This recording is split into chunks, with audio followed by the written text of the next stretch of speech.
Hey, what's going on, everyone? The Federal Reserve is now warning that there is the potential for significant declines in asset prices. And by asset prices, they are referring to the stock market, and they're stating that valuations are starting to climb and get out of control. So in today's video, we're going to talk about the Financial Stability Report and some of the things that they are referring to. Welcome to Macro Thinker. If you are new to the channel, please consider smashing that like button. When you smash the like button, it tells YouTube to share the content with more people. And please consider tapping the subscribe button to see more weekly videos on finance, real estate, and investing. My name is Lewis. Let's get it.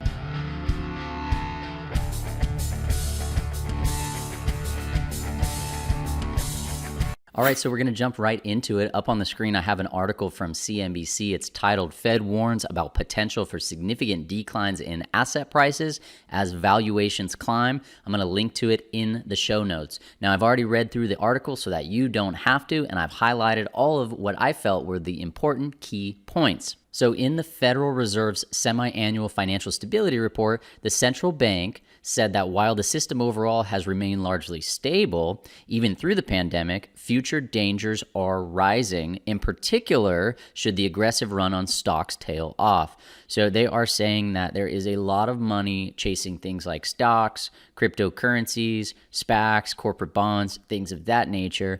If that run on those equities starts to tail off, there could be significant dangers ahead. Fed Chairman Jerome Powell and others have been asked repeatedly about whether they're concerned over the rising prices. Powell specifically has said that as long as interest rates stay low, the valuations are justified. The report notes that there are dangers lurking should the market sentiment change. They quote, high asset prices in part reflect the continued low level of treasury yields. However, valuations for some assets are elevated relative to historical norms, even when using measures that account for treasury yields. In this setting, asset prices may be vulnerable to significant declines should risk appetite fall. So now they're referring to things like the 10-year treasury yield, which I have up on the screen. It's currently sitting at 1.56%. Historically, that is insanely low. However, over the last 6 to 8 months, the 10-year treasury yield has risen significantly, but historically it's still very low. So if the 10-year treasury yield continues to rise, and let's say in some way, shape, or form they lose control, that is bad for asset prices. Treasury yields go up, asset prices are likely to come down. In an accompanying statement, Fed Governor Lael Brainerd said the situation bears watching and points out the importance of making sure the system has proper safeguards. She specifically mentioned having banks increase their capital requirements during economic expansions as a buffer against downturns. So this is really interesting because I've been hearing that banks are flush with cash and they're actually not lending. Now, I know mortgage originations and things like that are at an all-time high, but the Fed is actually buying a substantial amount of mortgage-backed securities each month to the tune of about $40 billion. So the banks that are lending as far as mortgages are concerned, I think are just flipping that paper over to investors like Fannie and Freddie on the secondary mortgage market. Now, what's interesting is the velocity of money is at an all-time record low. I have a chart up on the screen from the St. Louis Fed, and it shows the historical money velocity over the last, let's say, 50 to 60 years. The velocity of money is the frequency at which one unit of currency is purchased domestically, purchased goods and services within a given period of time. In other words, it's the number of times $1 is spent to buy goods and services per unit of time. So how quickly is money moving through the economy?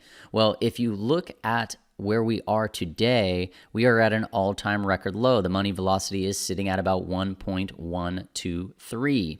This is well below the historic trend line. It is an indication that banks are not lending, people are not spending, and the economy might not be in as good a shape as the Fed sometimes indicates. The report goes on to say that vulnerabilities associated with elevated risk appetite are rising. Valuations across a range of asset classes have continued to rise from levels that were already elevated late last year. The combination of stretched valuations with very high levels of corporate indebtedness bear watching because the potential to amplify the effects of a repricing event. So what they're saying is that people are going further and further out of the risk curve trying to chase a return on their investment. So they're piling into companies that don't have cash flow high enough to support their valuations. The report notes that particular sectors, including energy, travel, and hospitality, have particularly high vulnerabilities because of their sensitivity to the pandemic. The Fed also talks about potential threats from money market and open-end funds.